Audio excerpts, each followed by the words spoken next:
Moscow, from Donald Trump's election to Brexit and the Catalan crisis, accusations that the Kremlin is meddling in Western domestic affairs have heightened fears over Russian hackers, trolls and state-controlled media.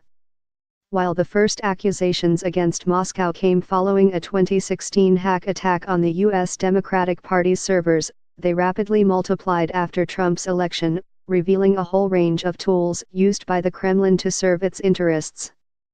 Fears initially centered on mysterious Russian hackers who supposedly worked for Moscow's security services as part of a cyber war, but then shifted to a flood of online articles and social media posts aiming to explain Moscow's position and play up the failings of Western democracies.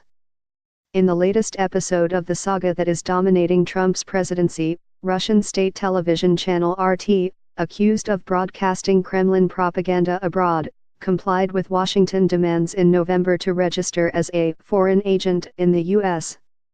A few weeks earlier, social media giant Twitter announced it would stop distributing content sponsored by RT and linked news agency Sputnik, while Facebook and Google promised to do more to fight Moscow's disinformation. Panic has spread across the Western world. Madrid is worried about Russian-controlled manipulation of the Catalan crisis, while British analysts see signs of Russian influence in the Brexit vote, and concerns are growing in Germany and France over possible interference in various polls. Information war. The Kremlin, meanwhile, has dismissed the accusations as hysterical and Russophobic, insisting there is no hard evidence for any of the charges. Russia has worked hard to increase its soft power following what it perceived as a defeat in the media war during its brief war with pro-Western Georgia in 2008.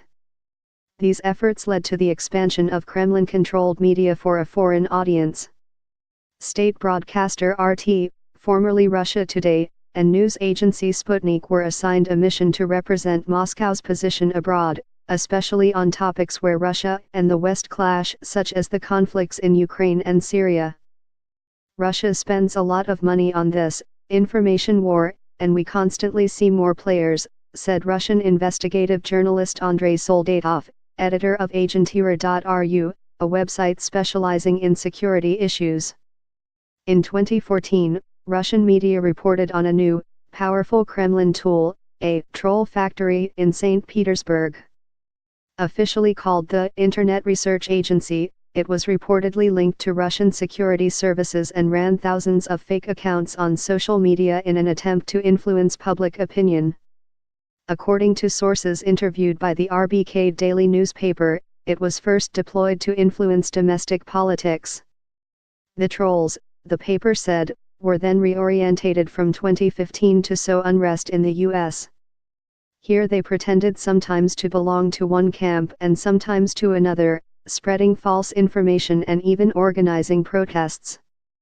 Limited means, but Mark Galeotti, a security expert and researcher at the Institute of International Relations in Prague, wrote in Tablet magazine in June that the Kremlin's operation in 2016 was about weakening Washington, not deciding who would sit in the White House, and aimed to undermine the legitimacy of the American government, its capacity to act.